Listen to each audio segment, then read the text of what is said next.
Okay, welcome, welcome. I am so glad to have each of you here, and we are going to go ahead and get started.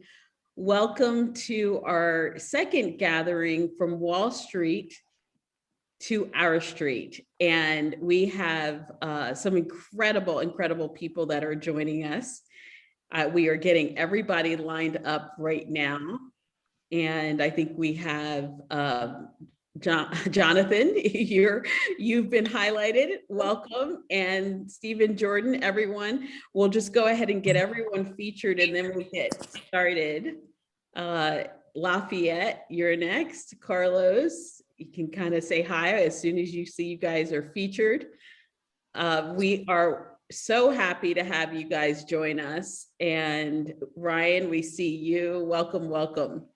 So I am thrilled to really host this container for us to dive in to a really important topic now more than ever. I'm Carla Ballard, CEO and co-founder of a company called Ying. We are building a culture that cares. That's our focus, working with organizations, working with communities, and working with corporations who are excited about building a more connected culture within their community, right? And we do that through group skill sharing. We think there's something super important about colleagues getting to know each other beyond just 9 to 5 and the skills that are on LinkedIn, but really having a culture of empathy, especially now because COVID has wiped out, unfortunately, so many lives around the world.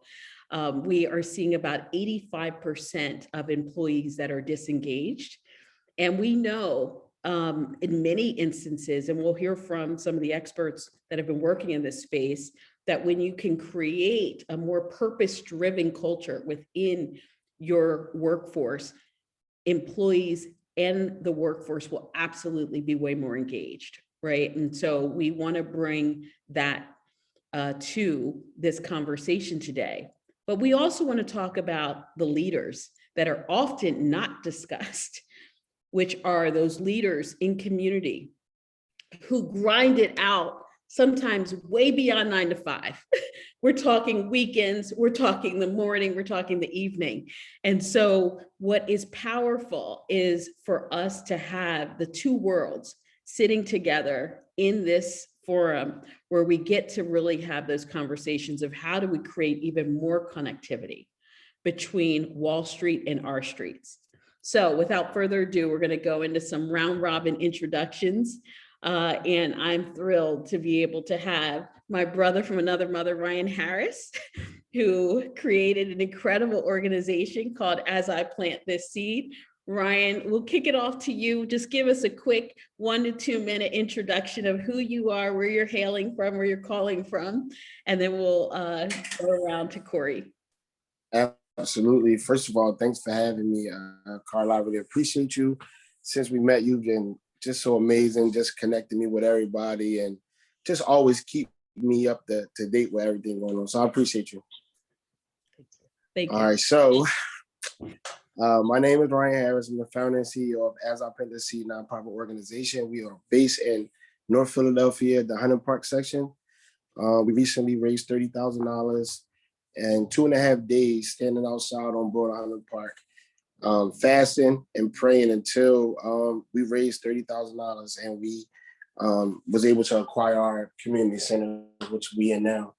So you can see, we mentor the youth. We have a mentorship program called the Talk to Me program that's about to be relaunched on the 27th of this month. We have about 70 kids in it. And we started with 8 kids the first week, and we grew quickly to 70 kids within the first 6 to 12 months of the program. And we've just been in the community, just trying to, find the need and cater to all the needs in the community, find resources to create sustainability, and we actually doing it. So, yeah, that's about it. That's not about it. It was everything. I'm trying to stand in my 2 minutes.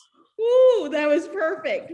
I will never forget seeing that on the news. And literally when it was raining and snowing, and I was like, Who is this brother? Oh my gosh, you didn't sign up for a grant. You were out there Nah, on the streets. People were like, what is this brother doing? But you did it. And it was so encouraging to see that. So a great way to kick this off. And thank you so much, Ryan. thank Um, you for having me. absolutely. Okay. So Josh, I'm going to go to you because we're going to do the great mix. We're going to go Wall Street to our streets, Wall Street to our streets, right?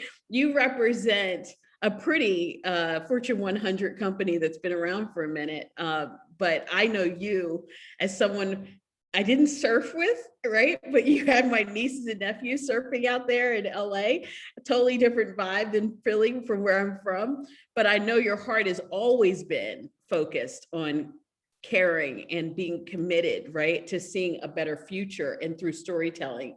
So why don't you go ahead and go next? Yeah, tough to follow Ryan. I'm not out there in the streets praying and raising money, but I love seeing that. My name is Josh Gold. I'm the executive producer at Riot, which is the content innovation studio for both Verizon and Verizon Media. And we focus on future formats and reimagining different states of industries down the road and building content experiences that exemplify really the powers of 5G and what that's going to unlock. And specifically, Riot was founded on a really activist and social justice mission. So a lot of what we make has the roots in both of those tenets. Beautiful. Thank you for that. And yes, if you haven't learned about the history of Riot, please, another friend, Brent Moser, started this incredible initiative that Josh talked about, and we'll learn more about it. But it's always been built on activism. And it's been powerful to see a large organization like Verizon say, yes, we want to support that type of mission. So that's been incredible. Oh my gosh, my sister Christine Lai. We've had so many beautiful, deep conversations over the years, and it's been incredible to watch her act in behind the scenes in these incredible ecosystems, you know, and major organizations of influence, both foundations and corporations. But your mission is something I admire greatly. You're next. Thanks, Carla. Yeah, I was joking, put me on Team Human, which I know is an actual thing out there in the world. But for me, I feel like there are times when, like many of us, are really most powerful in an organization. And I think there are times now, as everything we know is so interconnected, that we need to have folks who are working in between the institutions, the initiatives, the projects, and the organizations to really think about the whole, hopefully benefiting the many versus just a few. And so I feel really grateful. Right now, I'm working with some foundations and some funders and some organizations behind the scenes as to holding a neutral space as to how they decenter themselves and how do they have a right relationship with money and power and influence to really be in service of the community. So I'm really grateful to Carla for inviting me here to be part of this conversation, to kind of think about things from an ecosystem perspective or from a systems level perspective, because we all have different pieces of the puzzle. And so how do we really come together and figure it out together? So thank you, Carla, for having me. Yeah, thank you for joining, Christine. And that's a very good point. We have to be at the table together, right, to figure this out. And so more conversations like this will be had for sure. Corey, over to you. You represent a city that has really gone through some tough times. And with COVID coming from Detroit, Michigan, I know those numbers were just over and above in indexing deaths. So I know you've been through it, but I've been always so excited about the kind of work that you're passionate about. So can you share a little bit about how you are? I'd first like to share the name itself. Detroit ain't violent, it's safe, right? And it's a mindset. And that is why we start in some of the most violent areas and violent spaces within our communities, the alleyways, right? This is home to telecommunication, sewage, power, electricity, and it hasn't seen any development in any time over the past. My mission had always been to reoccupy this space and to highlight the skills and talents that exist within that community to help launch small businesses within the garages of these residents so that we can begin to work together and begin to see the power that already exists within our communities. So I kind of play that in-between role between the people who I grew up with, the city government, the nonprofit organizations, the corporate entities, to try to figure out how we can begin to reutilize a space that haven't seen any attention, but also hold those that live in that space to a higher standard of stewardship, and to give them a why, right? If they can see how their skills and talents can help raise the economic base of the people in and within and around their community, starting with these businesses and different partners, we can then begin to connect with others around us, highlighting what they have. And now corporate sponsors can have a way to get into these neighborhoods, whether through branding, whether through helping with material. But it always started from a dream, right? From just being a cable guy. And I get so inspired when I see Ryan, right? Because I started off with just a rake, a shovel, and a broom. And now I have an opportunity to see people like this and representing a city like Detroit is just a phenomenal thing. So I appreciate it. Yeah, wow, that's huge.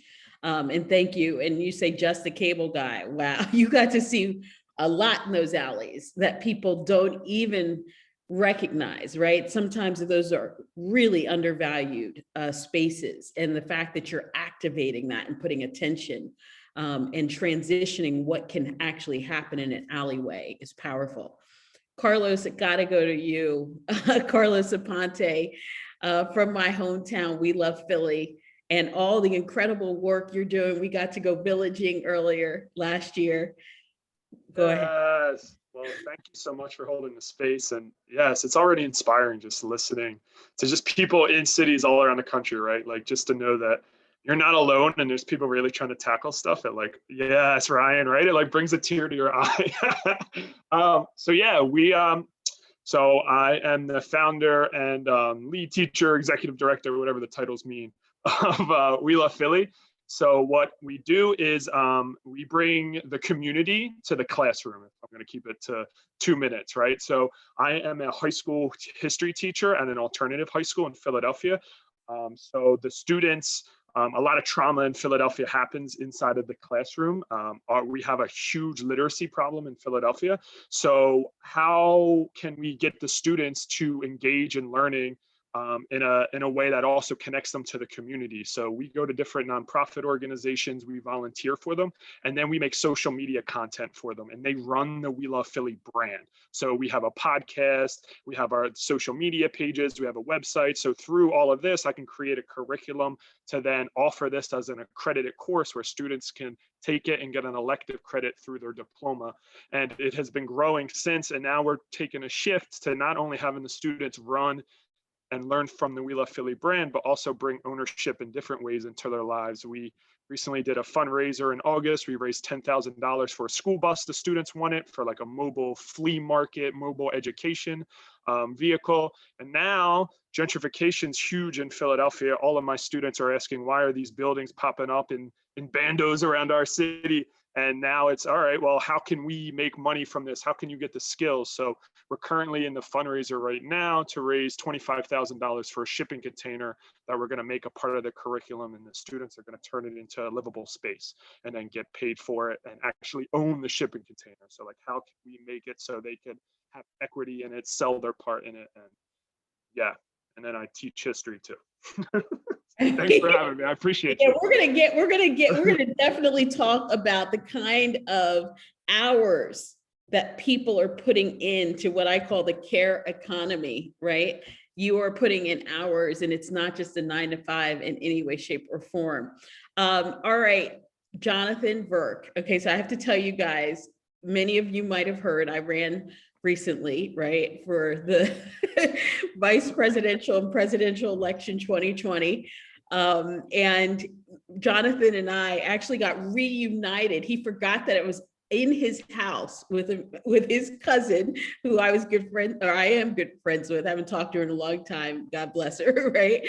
But it was so funny. Jonathan and I had reconnected during this campaign period, and the work that I happened to know that he did back in the day was extraordinary. And I won't steal your thunder, Jonathan, but I'm so happy that we are reunited at this time. And the work that you're doing is just so invaluable. Well, thanks, Carla. And it was fun. We'll try again in 2024. Exactly. So my name is Jonathan Verk, and yeah, Carla and I have known each other for quite a while. I spent most of my career in the Josh Gold arena in advertising and in media, running organizations, publishing magazines, putting on events and conferences around the space. Spent a couple years at Shazam, which we ended up selling to Apple. But shortly after that, after an interface with the justice system and realizing just how absolutely messed up it is, I set out to create not just a way to digitize the existing system, but to actually create new ways to access justice and provide justice. And what we landed on was effectively telehealth for justice. And so my company is called Hyphenus. And we do, remote services, remote mediation. We help people resolve disputes. We use technology to predict and prevent conflicts from actually happening. And then when issues do come up, we provide the technology and infrastructure to help them resolve disputes quickly and efficiently and legally.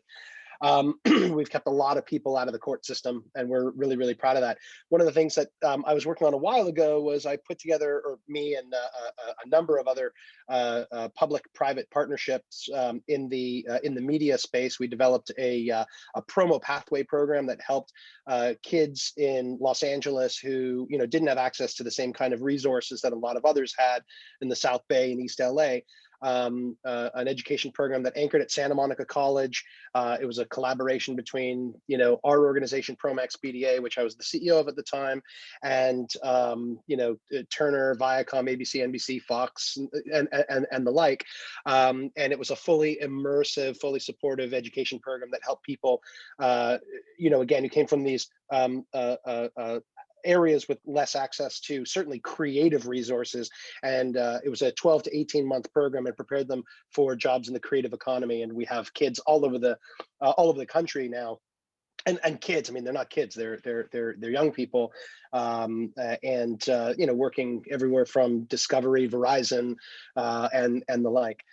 Most recently, though, and one of the things that I'm really excited about and working with Carla on a couple of things is I got recruited to run the California Youth Courts Association, which is a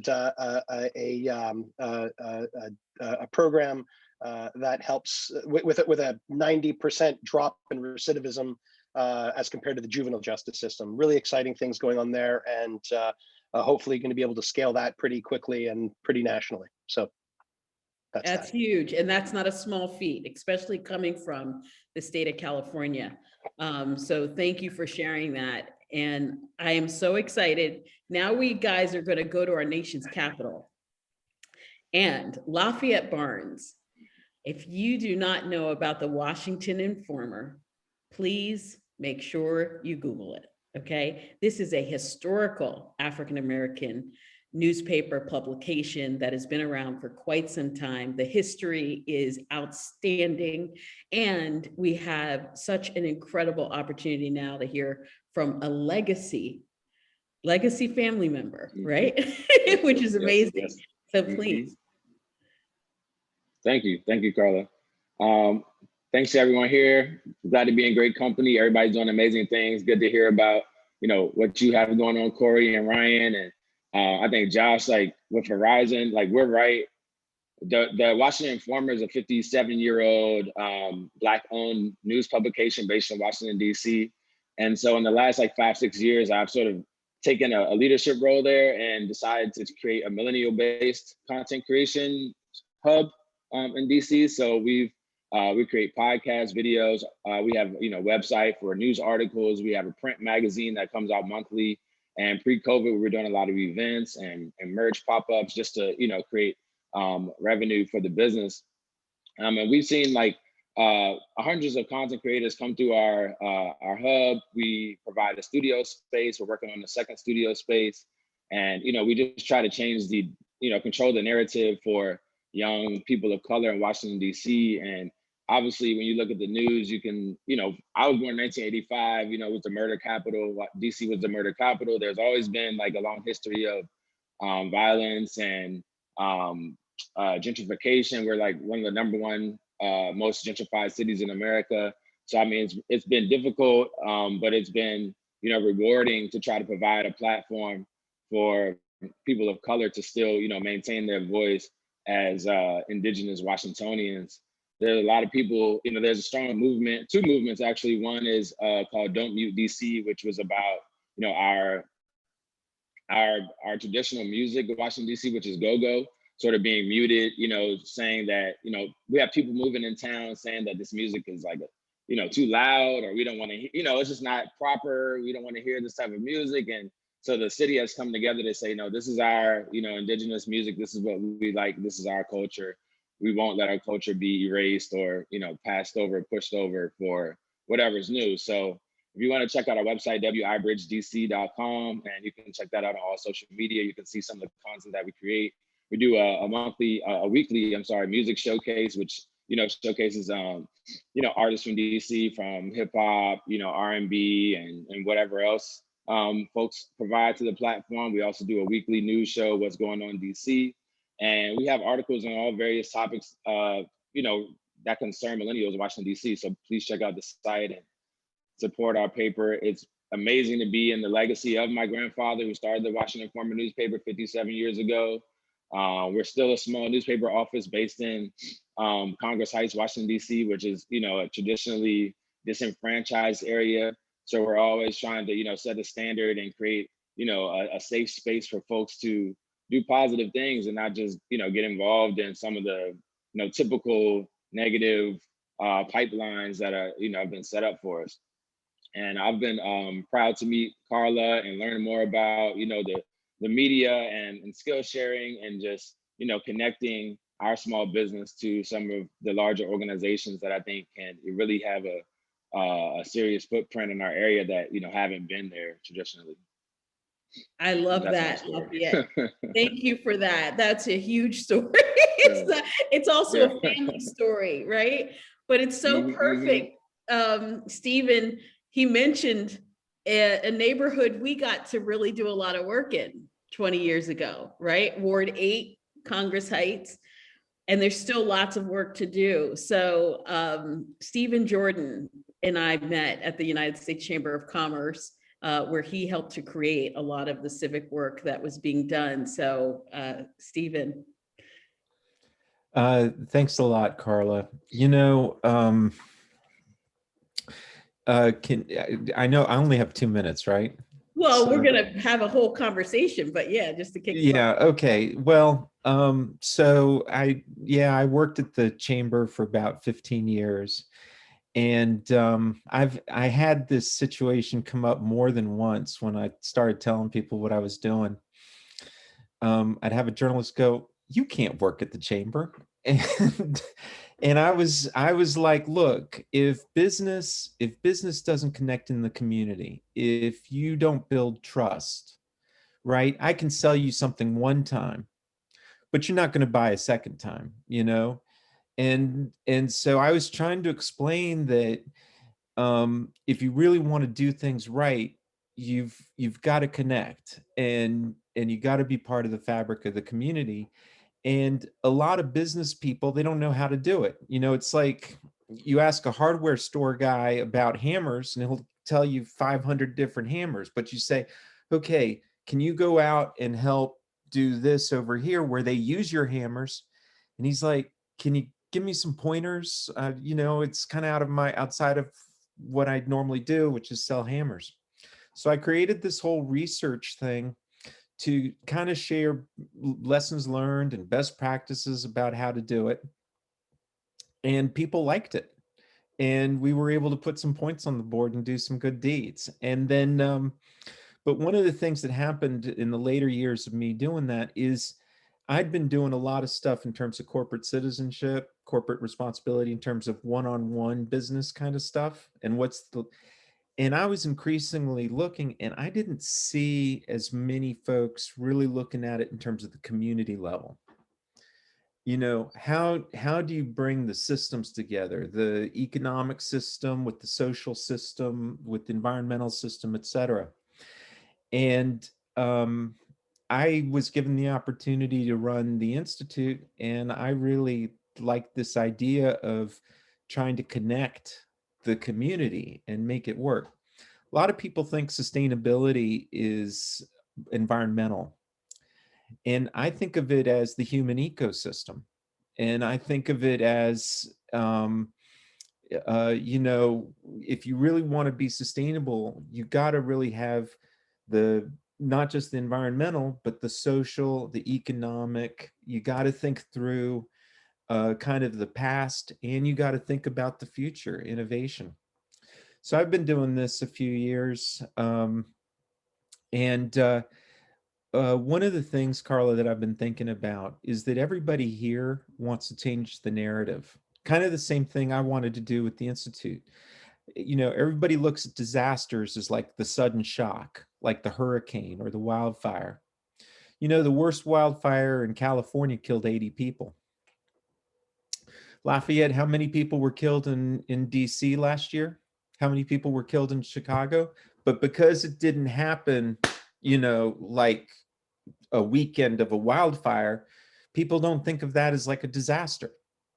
And so like when we're working with in Minneapolis, George Floyd was like the spark, right?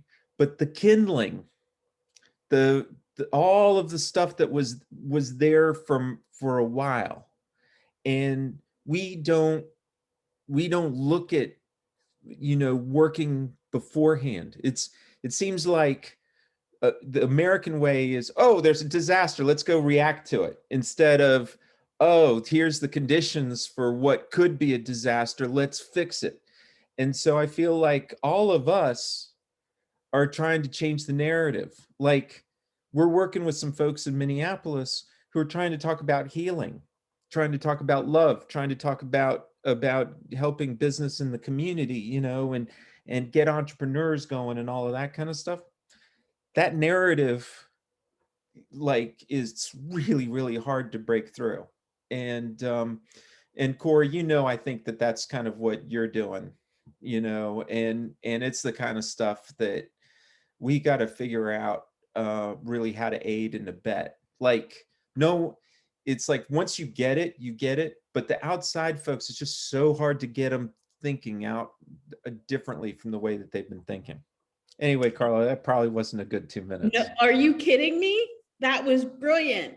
Ryan, I want, because you're reacting to this, Ryan, and we're going to act like we are guys in a living room and that we're chatting it up, right? So if you ever have a little thing to say, just put your hands up or what have you, and then chime in as if we are literally in each other's living room, sitting down, having a conversation. Because the one thing that's so important is that people kind of walk away, get inspired. And obviously we have a platform that we're rolling out, right? Working to build a culture that cares. And so skill sharing and being able to have each and every one of you on the platform to connect after will be key. Ryan, you started reacting to some of the things that Stephen was saying. What got you to say amen? No, because he has said something that was key that I see in our community all the time when it comes to getting businesses to help the community. He was saying that when he was using the description of the store with the hammer, with the guy with the hammer, and that, you know, they asked a question like, where did it even begin? But, you know, in our community, you're not even asking those questions. They don't even let you go for 5 cents if you're short. So we got some work to do. That's what I was thinking. That's all.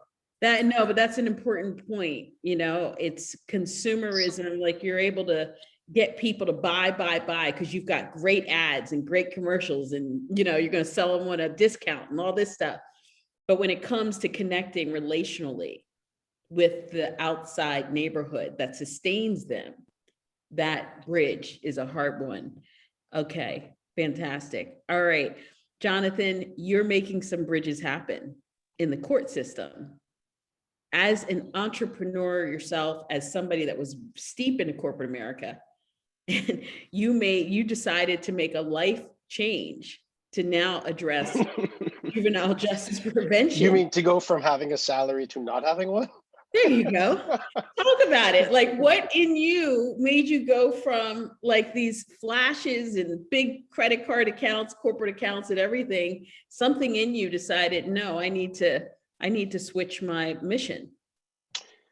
I think, well, first of all, I spent 25 years in the entertainment and media space, and most of that time was spent running, either the main trade publication or the association. And so I spent a good chunk of my career helping people help other people watch more TV, for example, or buy stuff that they really don't need or many times couldn't afford. I kind of got a little exhausted from that. But I always I've always tried to straddle both sides of my mind, my ego, my, whatever, and tried to leverage whatever, contacts or access that I had to leverage it to do something that would have a bigger impact than, getting people to tune in for more, for a longer period of time or buy more stuff. So, I was always attracted in that space. I mean, I'm very much, Stephen, what you said resonates very strongly. And I always talk about this as in the context of sustainability. If no matter what you're doing, whether it's a business or a nonprofit, or, a community, if it's not sustainable, you'll do it for as long as you've got your last grant. But there's got to be a sustainability plan in there that ensures that the good work that we're doing can continue. So that's always been my focus. And the work with the courts. This telehealth for justice platform is, we're trying to get it to be sustainable, but that's a big corporate push. As far as my work with the California Youth Courts Association, that's a mind shift for judges. And Stephen, what you were saying about the context for that change, and if the context isn't right, how can you possibly inspire that change? I mean, not 2 days ago, I had a call with a judge, a major judge here in California, like a very, very well-known judge, and asking him what would have to be so for this organization to not need to exist. And I asked him to sort of really think big. Carla, you and I were chatting about this the other day. To think big, like really get crazy, get visionary, and of course, in his very linear, myopic thinking, was like, we got to get into the schools and teach kids about what will happen if they spray paint walls and what the bad impact of the juvenile justice system can be. And I'm like, I don't know what good that's going to do when you're talking to kids who didn't eat breakfast and may not be in school and may not have had dinner the night before. Like, they have bigger fish to fry. Like, let's think about this in a much bigger way. So that's. I don't know if I'm kind of that was perfect here, because you're right. We're pushing boundaries, guys. Like, that's why we want to hold this space. We have to do something very different. Corey, you have been incredibly successful with respect to working with corporations. Can you speak a little bit about that? Well, we've been more successful when we come to them with a direct ask. How would that product or those dollars be used, and that impact that it'll have on the community? I guess the thing now is just organizing the community and making sure that that plan is involving everyone there, benefits everyone there, and is understandable by everyone that lives there, young, old, business owners within that space. Sorry about that. So that's what's been our success We come with what we need. We come with what is in it for them. And then we look at how that can be sustained in the future so that both parties are clear and it benefits both the community and that business owner in that vicinity. I'm glad you said it like that. Josh, I want to go to you because Verizon's doing some great work in this space in certain areas. Can you share?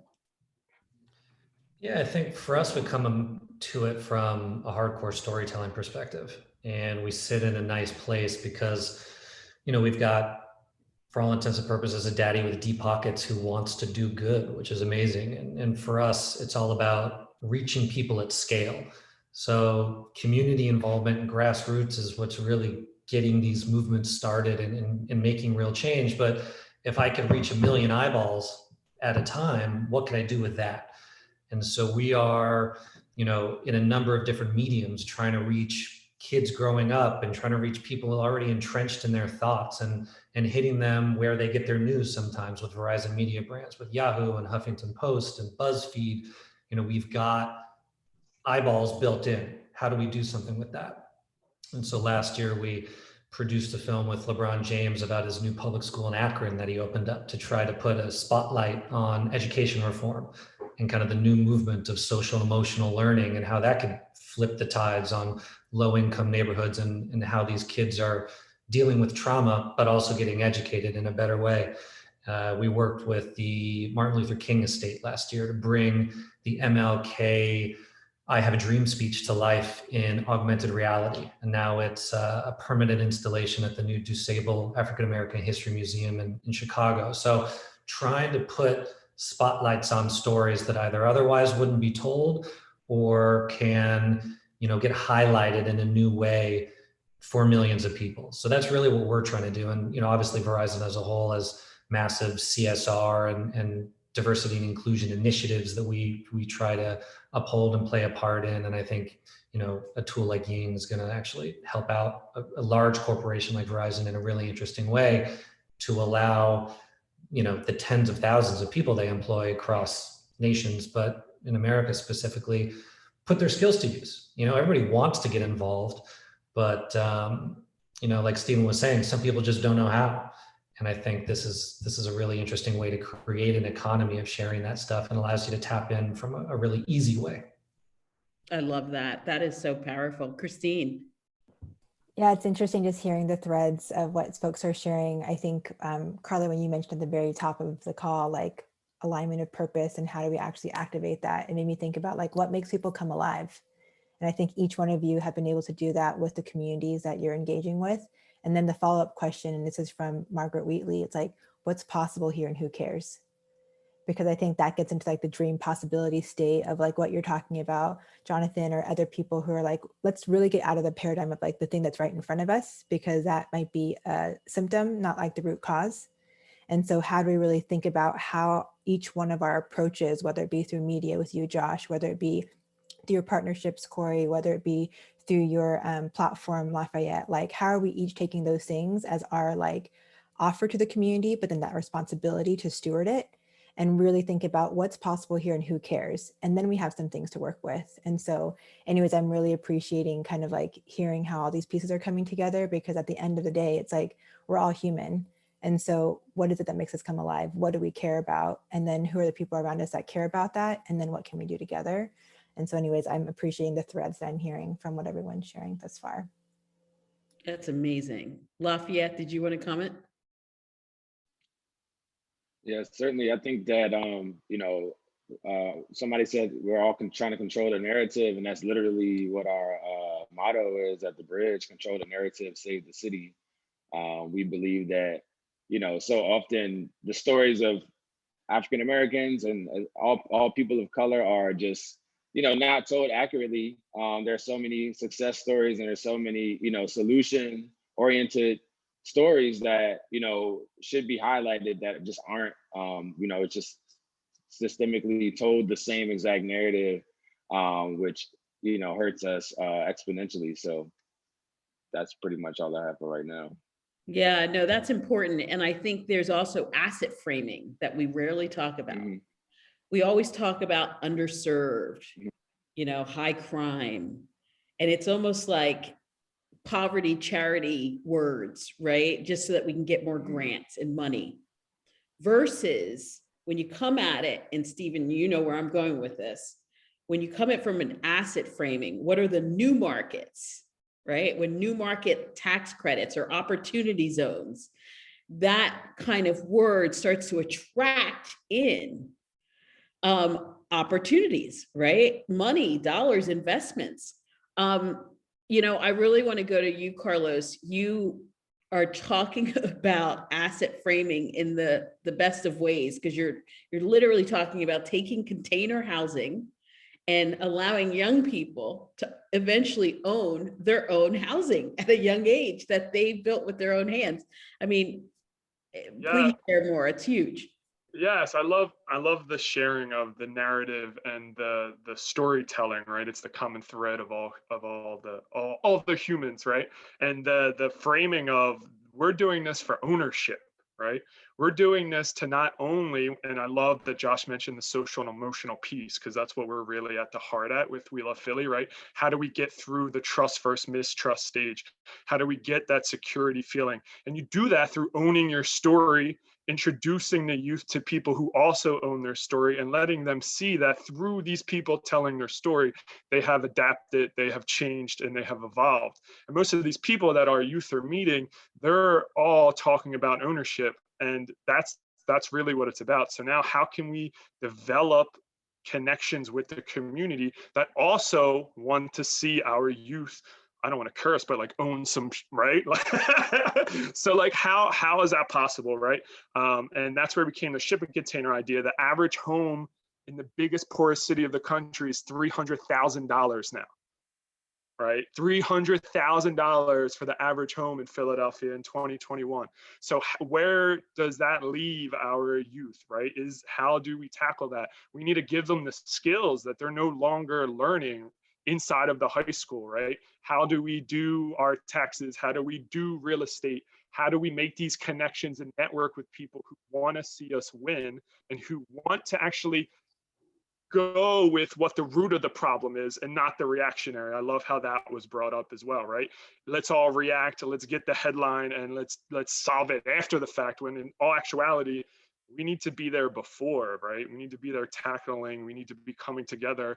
There's not as much glory in the preventative measure when it comes to like waving your own flag, but like that's what it's all about, right? We need to create, at least with nonprofit organizations, we need to create something that eventually we don't need to be there anymore, right? Like that should be the overall goal. We Love Philly doesn't have to exist once everything is fixed, and I'm okay with that. So yeah. I love that. Ryan, I just saw you post a picture of you in a closet area, it looked like, and you were like, it looks like Foot Locker in the treehouse. I thought that was the coolest thing. So share what that was all about, because talk about a connection of corporate and community coming together. I'm actually in here, so I'm gonna kind of show y'all. Cool. Let me turn this camera around. Nice. So we have over 500 pair of cleats that we are about to give back to first our autistic baseball league. We about to donate all the baseball cleats to that. I know you know Hanif in Baltimore. Yep. He have a rich track history, and he graduated from Morgan State and track there. So we're gonna donate all the track shoes to him so he could donate it to the kids in Baltimore where he's working at. The football cleats, if y'all don't know, I am the head coach for the 13U North Philadelphia Aztecs. You know the football cleats are going to us. Nice. And we got some soccer cleats. So we got some soccer teams up at the park. So we're going to donate the rest of the soccer cleats to them. So yeah, we've been able to acquire some good connections from just doing the work that we've been doing for the last 9 years. And we got the call from another organization, actually the Boys and Girls Club, the Shane Victorino one on Broad on Hunter Park, and where Gratz is. And they told us to just come get them. And they just wanted to bless our community, and they know they're going to good hands. So we've been dealing with these. I've been haunted by cleats for the last 3 days, and trying to get them all organized. So the team is coming later to finish organizing them and put them into sport order, because right now they're in size order. So now they're going to move them out from and put them in the right sport so we can ship them out and give them to the people that, that we send them to. So that's some of the work that we've been doing lately. That's huge. So Yeah. guys, I told you this hour was going to go by quickly. We're going to do a skill sharing act in real time. This is the moment where I want each of you to write the skills you would like to offer each other, just based off of the conversation that we had here. Identify them, put them in the chat box. We're going to shout them out. But then I want you to identify, let's just start with 2 skills you'd like to offer, 2 skills you're looking for, things you need. Go ahead and write that in the chat box. Just off of this network here, everyone here represents essentially every global network, every global company we could ever, we're probably 2 degrees away from addressing, if not having it ourselves, addressing what you need. So please, 2 skills you'd like to offer and 2 skills you're looking for, or something that you're looking for. Go ahead and take your time. While we're doing that, Steve and Wow, we've had a lot of conversations, right, about when emergencies or disasters do happen, there's often a real chaotic moment in terms of connecting those resources to the needs. Systems that, yeah, go ahead, please. I got to tell you, Carla, I'm mystified by this stuff. Do you know that HUD is sitting on $40 billion or $30 billion of money for community housing and urban development from disasters before COVID that were unspent? I'm like gobsmacked when I hear this stuff, or see it. That apparently there's $2 trillion going out the door here, and they're talking about the Building Resilient Infrastructure Communities program over there and all this kind of stuff. And they all say, okay, well, we really want to make sure it's going to the most vulnerable. I don't get why it doesn't. And, a bunch of the Wall Street firms in partnership with Robinhood, they just all got together to create this 90 to 0 program, where they all pledged that they wanted to help build up the capital asset base of the Black community. Because the thing is that Blacks constitute 13% of the US population, only control 5% of the financial assets. And so far, so good, right? I mean, this just happened this past week. But what I'm kind of curious about is, how do they actually do the transmission? How do they actually? One of the other ones that's always been interesting to me is the SBA. SBA, after in March of last year, they had $450 billion to give out to small businesses in the community or whatever. A lot of places they did it first come, first serve. So the people who already had accountants, who already had lawyers, who already had done the stuff, they got in first in line. Whereas the folks who were just trying to figure out how to navigate the system and who'd never gone through any of this stuff before, are kind of, okay, success this day, I finally figured out this thing and then this thing. And by the time they've taught themselves, a lot of times, it's like the window's done. So I'm just, okay, we know on one side that there's a whole group of people wanting to help make it, in the community, wanting to do things. And this is one of the reasons why I love Ying as a way to say, hey, I can stand up. This is what I can bring to the table and everything. And then there's this whole other group that's associated with the city government or municipality or the state or federal or nonprofit or philanthropic or business or whatever, all saying they want to do this. And I'm just, why don't the dots connect?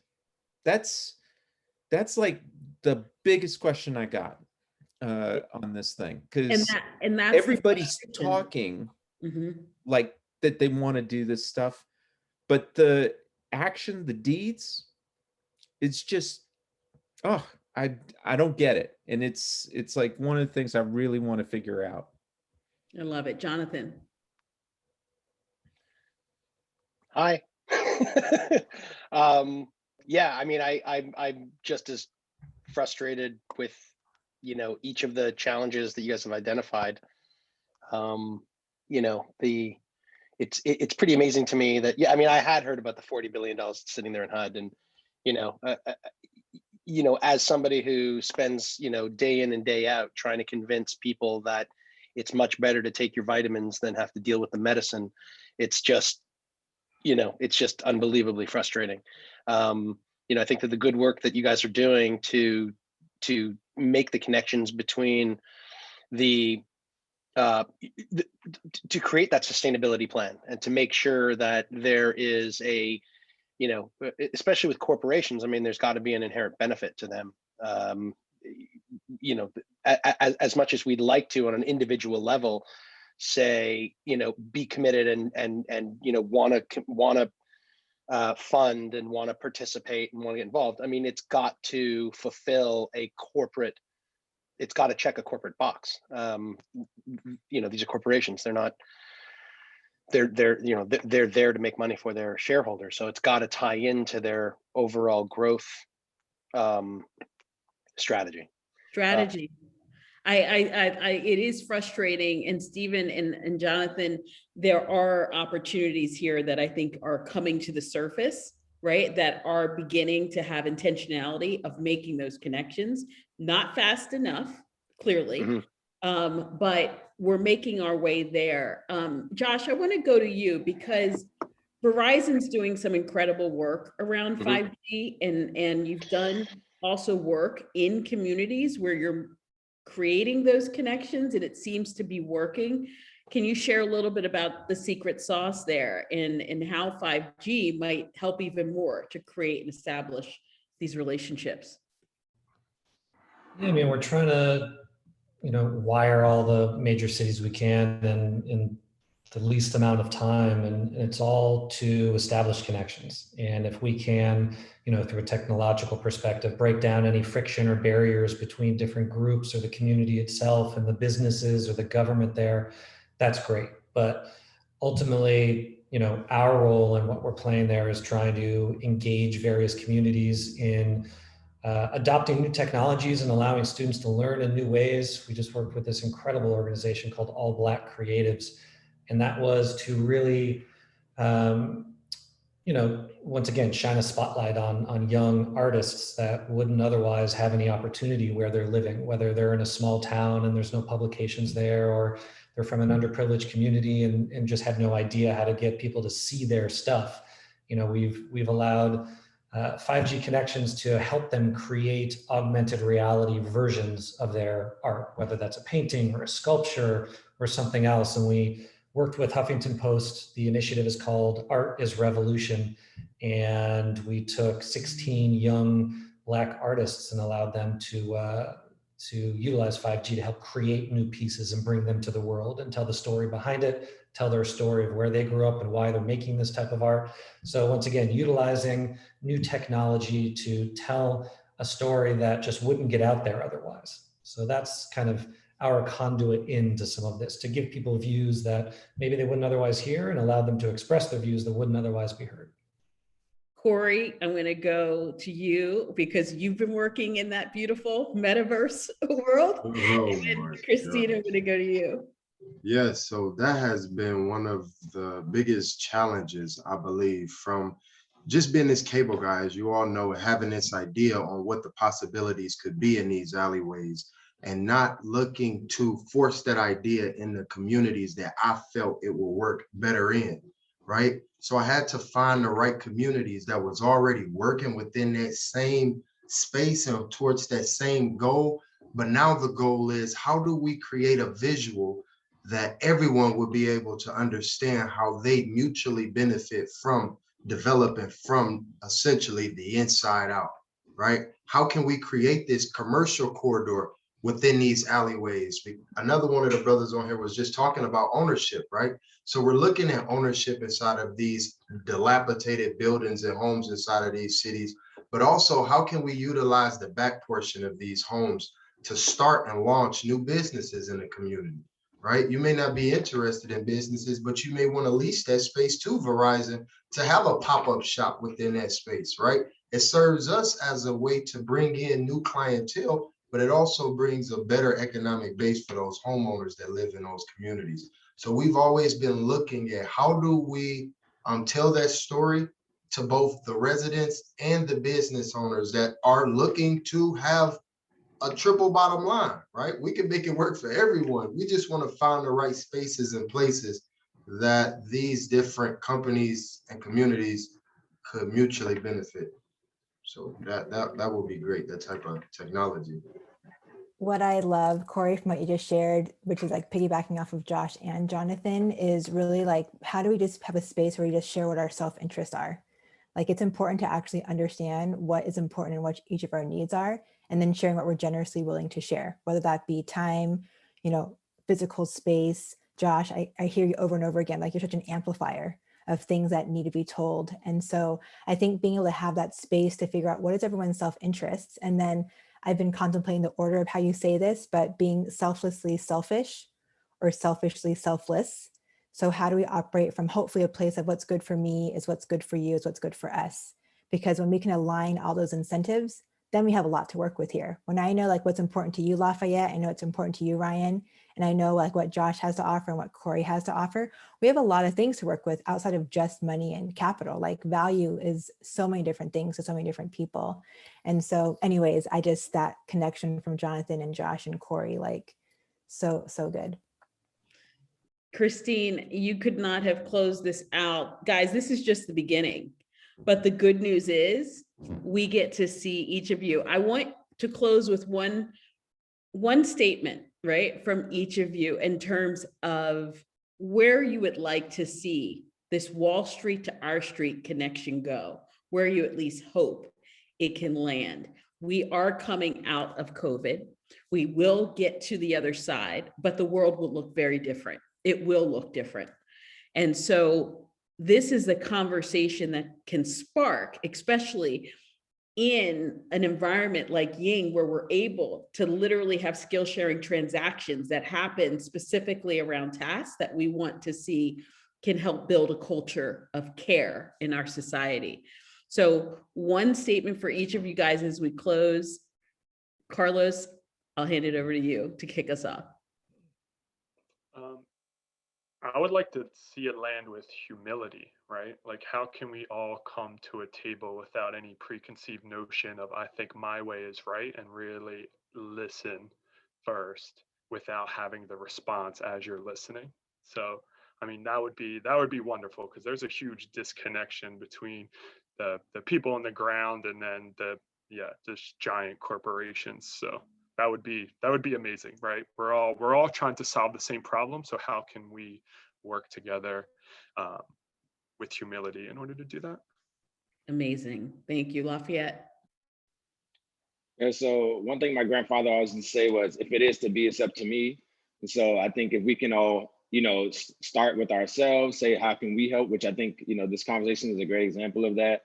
I know that with the bridge and smaller, publications, access to, liquid resources, and some of the sort of technical, analytical, skills, sales and sponsorship, those are things that, maybe smaller businesses don't have as much access to. So I would love to see more of a skill share around those particular, resources. And like I said, if it is to be, it's up to me. So if we all can start, then we all can get it going. I love that. Jonathan. My buddy Mick Ebling from the Not Impossible Labs often just says, if not me, then who? And if not now, then when? So I kind of like that. I like that approach. My grandfather wasn't so deep, so I got nothing. with that. That was He was like, something. "You need another pair of socks." That was great. Ryan, over to you. Be careful. We see you.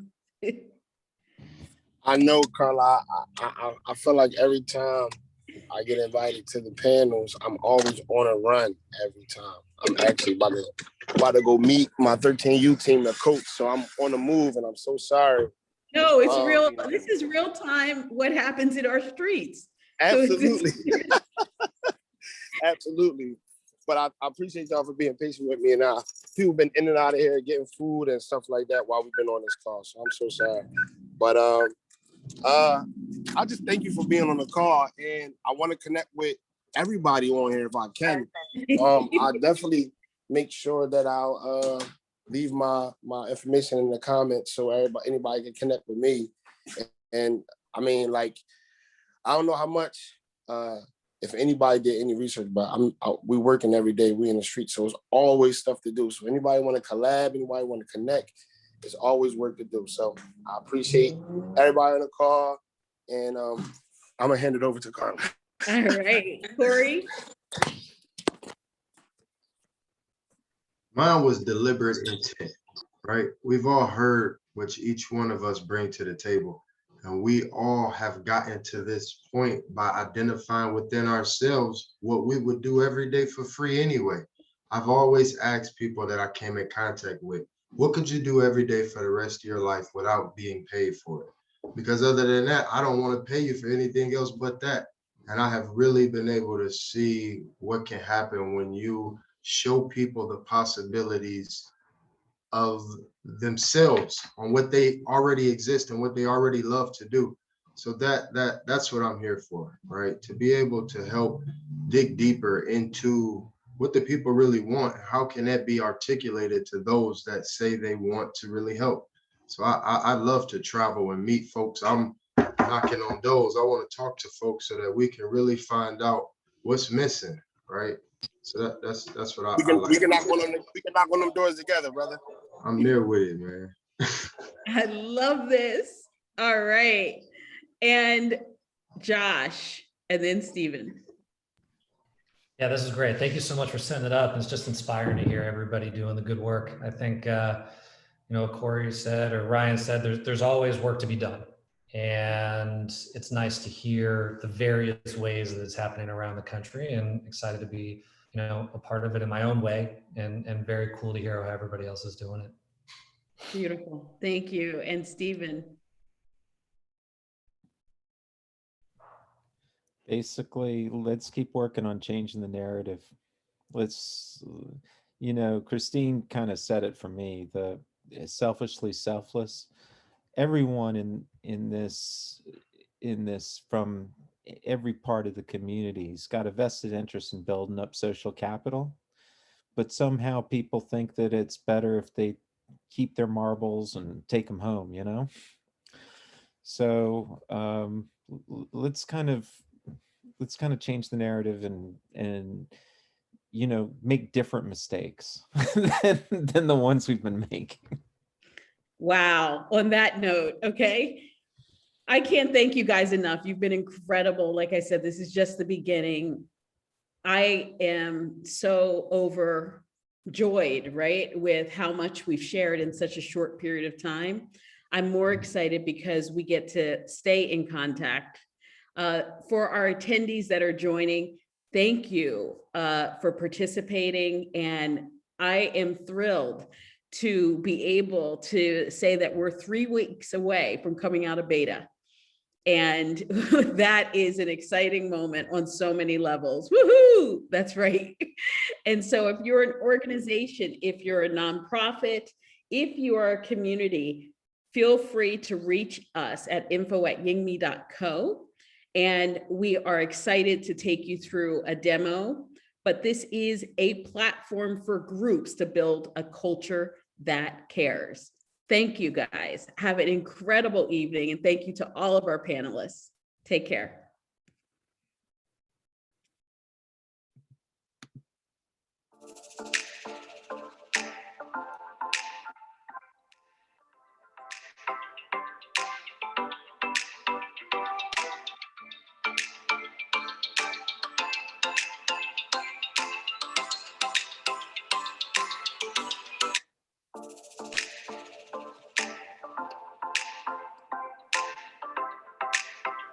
bro.